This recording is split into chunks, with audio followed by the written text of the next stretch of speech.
Hello and welcome back friends in another very important video from unique life sciences. और इस video में हम बात करने वाले हैं रिगार्डिंग सीएसआई नेट जून 2020 के आपके लाइफ साइंसेज के शिफ्ट 2 में क्वेश्चन आया था रिगार्डिंग एनफिंसन प्रोटीन फोल्डिंग एक्सपेरिमेंट। ये एक्सपेरिमेंट से संबंधित क्वेश्चन था जिसका जो आंसर बता रखा था पहले आईएनटीए ने आंसर की में वो गलत था। फिर हमने इसको चैलेंज किया था, बहुत सारे सब्सक्राइबर ने भी चैलेंज किया था और उन्होंने बताया भी था। मैंने इस क्वेश्चन को पहले भी एक्सप्लेन किया था, लेकिन वहाँ पर जब फाइनल आंसर की आई फिर भी उस क्वेश्चन को चैलेंज का जो आंसर नहीं चेंज किया गया, वैसे कि वैसे उसको रखा गया, बल्कि हमारे पास इसके लिए एनफ प्रूफ है। और बहुत सारे सब्सक्राइबर मुझे कमेंट करके बता रहे थे कि सर ये क्वेश्चन वापस से चैलेंज कीजिए और इसको बताइए कि ये क्वेश्चन गलत है और वापस से हमें ईमेल करना चाहिए।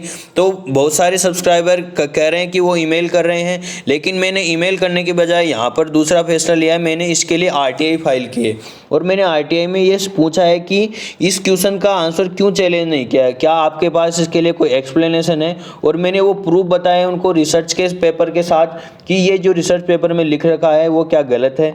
और मैंने आरटीआई में ये भी पूछा है कि जो आपका सीएसआई नेट नेक्स्ट एग्जाम कब होगा, या आपका दिसंबर 2020 वाला एग्जाम होगा या जून 2020 वाला एग्जाम, तो इसका नोटिफिकेशन कब आने वाला, ये आरटीआई भी मैंने लगाई है। तो पहले हम इस क्वेश्चन को समझते हैं कि क्वेश्चन है क्या, जो बिल्कुल इजी सा क्वेश्चन है फिर भी उसका आंसर गलत क्यों बता रही है। जो एनटीए का जो फाइनल आंसर किया उसमें गलत क्यों है। तो पहले एक क्वेश्चन देखते हैं कि कौन सा क्वेश्चन है। तो ये जो आपका लाइफ साइंसेज का जो शिफ्ट 2 हुआ था, शिफ्ट 2 का एक क्वेश्चन है, क्वेश्चन नंबर 73, जिसकी क्वेश्चन आईडी है SC24-37973। ये क्वेश्चन आईडी है। तो ये क्वेश्चन था रिगार्डिंग क्लासिकल एनफिंसन प्रोटीन फोल्डिंग। जो एनफिंसन के द्वारा एक प्रोटीन फोल्डिंग एक्सपेरिमेंट किया गया था, तो इस एक्सपेरिमेंट से संबंधित ये क्वेश्चन है। तो पहले हम इस क्वेश्चन को समझने के पहले हम इस एक्सपेरिमेंट को समझते हैं कि ये एक्सपेरिमेंट क्या था। देखो, एफिंसन का जो एक्सपेरिमेंट था वो था, इन्होंने एक्सपेरिमेंट किया था जो प्रोटीन फोल्डिंग को समझने के लिए। जो प्रोटीन की फोल्डिंग होती है वो किस प्रकार से बिहेव करती है जब उसको अनफोल्ड किया जाता है या किसी एंजाइम के द्वारा या किसी रिएजेंट के द्वारा इसको डीनेचर करने की कोशिश की जाती है। तो देखो यहाँ पर ही जो एनफिंसन ने जो जिस प्रोटीन पर एक्सपेरिमेंट किया था वो था राइबोन्यूक्लियेज एंजाइम। तो राइबोन्यूक्लियेज एंजाइम आपको पता होना चाहिए जिसमें लगभग 124 एमिनो एसिड से मिलकर बना होता है। यहाँ पर एक डायग्राम में देख भी सकते हो, इसमें 1 से लेकर 124 तक एमिनो एसिड होते हैं। तो 124 एमिनो एसिड की चेन होती है और ये फोल्ड हुआ रहता है। तो इस पर इन्होंने क्या किया है, इसको रिएजेंट से ट्रीट करवाया। कौन से रिएजेंट के द्वारा, एक तो 8 मोलार यूरिया और बीटा मर्केप्टोथिनोल। तो इसके द्वारा जब इन्होंने ट्रीट करवाया इस जो राइबोन्यूक्लियेज को, तो देखो पहले तो राइबोन्यूक्लियेज में यहाँ पर आप देख सकते हो इस डायग्राम में, यहाँ पर आपको दिखेंगी यहाँ पर कुछ डाइसल्फाइड बॉन्ड।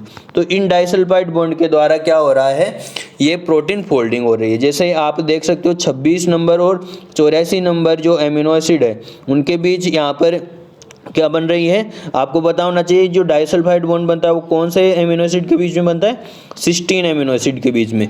तो 26 नंबर और 84 नंबर के बीच में बन रहा है, और 72 और 65 के बीच में बन रहा है, 110 और 58 के बीच में बन रहा है, 94 एंड 40 के बीच में, 95 एंड 40 के बीच में बन रहा है। तो मतलब 4 इसमें डाइसल्फाइड बॉन्ड है।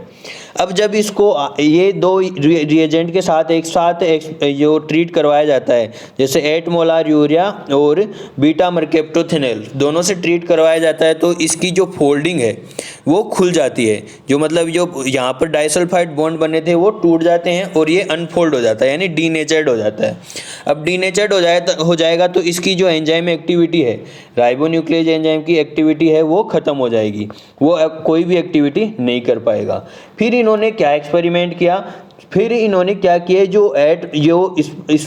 इसमें मिक्सचर में इन्होंने क्या डाला था, 8 मोलार यूरिया और बीटा मर्केप्टोथिनोल। इसको क्या किया, इन्होंने डायलाइज्ड किया, एक ही जो सेमी मेम्ब्रेन परमिएबल मेम्ब्रेन के द्वारा जो वापस से इसको डायलाइज किया। और डायलाइज किया तो दोनों को एक साथ डायलाइज किया है। यहाँ पर देखो, dialysis to remove urea and beta mercaptoethanol, तो दोनों को एक साथ डायलाइज किया। फिर क्या हुआ, एयर ऑक्सीडेशन हुआ उस बॉन्ड का, सल्फाइडाइल ग्रुप्स का। तो वापस से क्या हो गए, उसकी जो बॉन्डिंग जो फोल्डिंग खराब हुई थी, यानी जो डीनेचुरेशन हुआ, वापस से वो रीनेचर्ड हो गई। वापस से जैसे उसकी फोल्डिंग थी सेम वैसा का वैसा बन गया, यानी नेटिव राइबोन्यूक्लियेज एंजाइम बन गया। लेकिन यहाँ पर यहाँ से ध्यान से देखो कि दोनों को एक साथ रिमूव किया था उन्होंने, दोनों को एक साथ रिमूव किया तो वापस से क्या वो नेटिव राइबोन्यूक्लियेज हमें प्राप्त हो गया।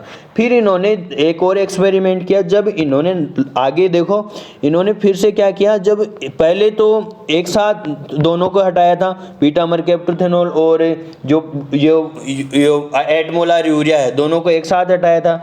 लेकिन जब इन्होंने एक एक करके हटाया, पहले तो इन्होंने क्या किया, बीटा मर्केप्टोथेनॉल को हटाया, फिर बीटा मर्केप्टोथेनॉल को हटाने के बाद कुछ समय बाद इन्होंने 8 मोलार यूरिया को हटाया। तब इन्होंने देखा कि कुछ समय बाद हटाने के कारण क्या हुआ, जो इन्हें एंजाइम प्राप्त हुआ वो वापस से फोल्ड नहीं हुआ, यानी उसकी एंजाइम एक्टिविटी चली गई थी, या फोल्डिंग भी हुई थी तो वो सही नहीं हुई थी। यहाँ पर आप डायग्राम में देख सकते हो, तो उन्हें क्या प्राप्त हुआ, स्क्रैम्बल्ड राइबोन्यूक्लियेज। तो स्क्रैम्बल्ड राइबोन्यूक्लियेज प्राप्त हुआ। तो देख सकते हो यहाँ पर बॉन्डिंग थी, जो डाइसल्फाइड बॉन्ड बन रहे थे वो गलत बनने लग गए। तो सारे जो गलत बन गए तो इसकी फोल्डिंग भी गलत हो गई। तो ये जो एंजाइम है वो अपनी जो एक्टिविटी को खो बैठता है। तो फिर इन्होंने क्या किया, तो दोनों का जब अलग अलग निकाला, पहले तो इन्होंने क्या किया था, बीटा मर्केप्टोथेनॉल को निकाला, फिर 8 मोलार यूरिया को निकाला, फिर देखा तो कोई भी एक्टिविटी नहीं हो रही थी। लेकिन फिर थर्ड एक्सपेरिमेंट में इन्होंने क्या किया, वापस से trace amount of beta mercaptoethanol add किया इस मिक्सचर में क्या किया, थोड़ा सा बीटा मर्केप्टोथेनॉल वापस से ऐड किया। तो बीटा मर्केप्टोथेनॉल ऐड करने से क्या हुआ, इसकी वापस से प्रॉपर फोल्डिंग हो गई। तो ये एक्सपेरिमेंट किया था एनफिंसन ने। अब यहाँ पर हम क्वेश्चन के देखते हैं कि क्वेश्चन में क्या पूछ रहा है। क्वेश्चन में पूछ रहा है कि यहाँ पर कुछ स्टेटमेंट दे रखे हैं ये एक्सपेरिमेंट था इसके संबंध में, कि जहाँ पर देखो इन्होंने क्या किया था, Anfinsen protein folding experiment, the enzymatically active ribonuclease is treated with beta mercaptoethanol and 8 molar urea. इन्होंने क्या किया था, बीटा मर्केप्टोथेनॉल और 8 मोलार यूरिया से ट्रीट किया था। तो जब ट्रीट किया था तो इन्होंने क्या किया, आगे क्या एक्सपेरिमेंट किया, dialysed to remove the beta mercaptoethanol and 8 molar urea, कि उन्होंने ऐसा क्या किया कि वापस से जो देखो पूछ क्या रहा है यहाँ पर, the following step will lead to the regaining of full enzymatic activity of ribonuclease. यहाँ पर उन्होंने वो क्या प्रोसेस करेंगे कि उससे एंजाइम की वापस से कंप्लीट एक्टिविटी आ जाएगी। तो हमने यहाँ पर देखे दो तरीके, कि एक तो दोनों को एक साथ रिमूव कर दो, या एक एक करके रिमूव करते हो। तो जैसे पहले बीटा मर्केप्टोथेनॉल को रिमूव करते हो, फिर बाद में 8 मोलार यूरिया को करते हो, तो एंजाइम एक्टिविटी नहीं आएगी। तो फिर हमें थोड़ा सा क्या मिलाना होगा, वापस से थोड़ा सा ट्रेस अमाउंट ऑफ बीटा मर्केप्टोथेनॉल। यदि दोनों को एक साथ रिमूव करते हैं तो फिर कोई ज़रूरत ही नहीं है, क्योंकि एक साथ रिमूव करते तो वैसे ही रीगेन हो जाता है, वापस से सारी एक्टिविटी रीगेन हो जाती है। तो यहाँ पर ऑप्शन देखो आप क्या है, dialyse to remove the beta mercaptoethanol and 8 molar urea. तो ये सही है कि अगर रीगेन करना हो उसकी एंजाइम एक्टिविटी, तो ये करते ही वो वापस रीगेन हो जाएगा। फिर आगे क्या दे रखा है, the sample was completely oxidise in 8 molar urea after dialysis. फिर सी में दे रखा trace amount of beta mercaptoethanol was added to the dialysed sample. फिर डी में दे रखा 8 molar urea was added to the dialysed sample. और इन्होंने जो आंसर की मैं पहले आंसर बताया था वो भी यही बताया था कि ए के बाद सी करना चाहिए। यदि फुल एंजाइमेटिक एक्टिविटी गेन करनी है तो क्या करना होगा, पहले ए करना होगा फिर सी करना होगा। तो ए क्या है, ए है कि दोनों को एक साथ रिमूव करो, फिर बाद में वापस से क्या करना है, जो 8 मोलार यूरिया है ये बीटा मर्केप्टोथेनॉल ऐड करो थोड़ा सा ट्रेस अमाउंट ऑफ। लेकिन ये तो जो सी वाला है वो तो कब होगा, जब हम एक एक स्टेप वाइज बीटा मर्केप्टोथेनॉल और 8 मोलार यूरिया को रिमूव करते हैं, तब ये जो ए और सी होगा। Otherwise A alone he enough है। तो इसका सही आंसर ए अलोन होना चाहिए था, लेकिन इन्होंने फिर भी आंसर चेंज नहीं किया, इसलिए हमने इसको वापस से चैलेंज किया। मैंने आरटीआई लगाई है। अगर ये आरटीआई से का जवाब नहीं देते हैं तो हमें यहाँ पर इस क्वेश्चन के लिए कोर्ट में जाना होगा, क्योंकि यदि आपके एक या दो क्वेश्चन से अगर आपका जीआरएफ अटक रहा है तो आपको ज़रूर यहाँ पर कोर्ट में जाना चाहिए। क्योंकि इन्होंने जून 2019 में के एक पेपर में भी कुछ क्वेश्चन पर स्टूडेंट वहाँ पर कोर्ट में गए थे, तो उनको क्या बदलना पड़ा था, वहाँ पर आंसर बदल बदलना पड़ा था और उन्हें वापस से JRF मिली थी। कुछ स्टूडेंट का वापस से रिजल्ट आया था और नए स्टूडेंट जोड़े गए थे।